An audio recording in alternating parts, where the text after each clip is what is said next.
Bienvenue dans l'antre du Nouvel Attila pour cette présentation de rentrée littéraire un peu exceptionnelle et très atypique. Aussi exceptionnelle, espérons-nous, que le premier roman que nous allons vous faire découvrir, qui est arrivé comme une bombe dans les esprits et les projets de la maison d'édition à la fin de l'année dernière. Chienne pourrait être un conte de fées à l'envers, un conte de fées sordide, où les deux filles sont la proie de papa ogre, papa roi, papa chien, papa loup. Mais en fait, par la volonté, le courage et l'énergie vitale de Marie-Pierre Lafontaine, il est traité comme un combat de catch. L'auteur réduit chaque phrase à une épure, à l'essentiel, à une décharge d'électricité, et chaque ligne de ce texte résonne comme un coup de mitraillette. Chienne, le récit d'une enfant et de sa sœur, battue, molestée, sous le regard impuissant d'une mère invisible, d'un père terrifiant, multipliant les jeux sadiques pour soumettre ses enfants à ses pulsions les plus animales. Marie-Pierre Lafontaine a réfléchi des années et des années à la manière de rendre compte de ses exactions. Et elle a trouvé une forme fragmentaire, brève, électrique, pour reproduire au plus près la violence des coups. Les chapitres font moins d'une page, les phrases, souvent quelques lignes, et ne vous laissent aucune chance.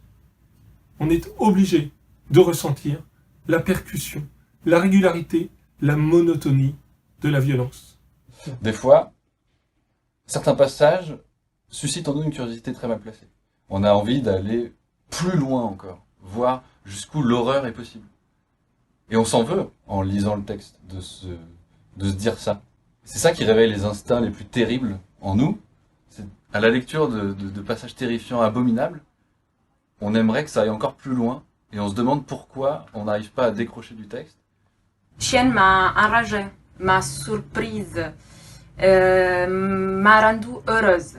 On a réussi à sortir d'une passivité silencieuse pour crier avec la rage et la finesse littéraire et politique le fait de devenir acteur et actrice de nos vies.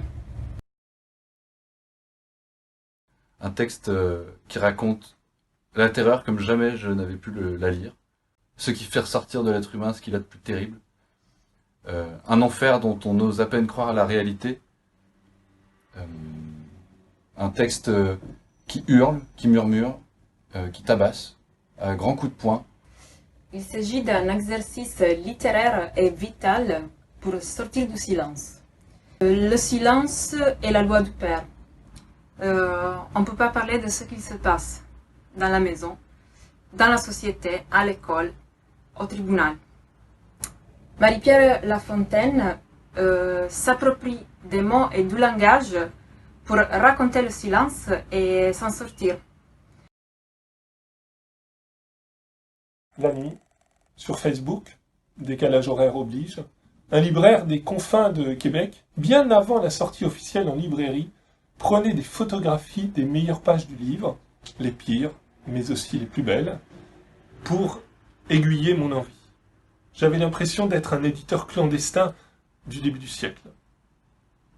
Et ça a marché, au-delà du possible.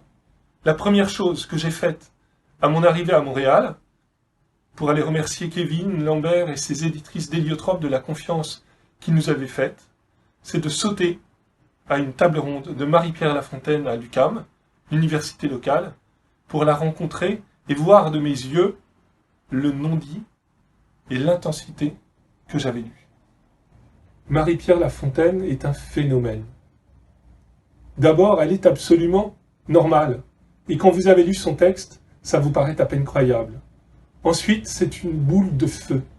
Elle a une telle énergie, elle dégage une parole si nécessaire, elle parle avec de tels claquements, de tels crépitements, de telles explosions de vérité, de sincérité, de force, qu'on est obligé de réviser tous nos jugements sur le monde après l'avoir entendu.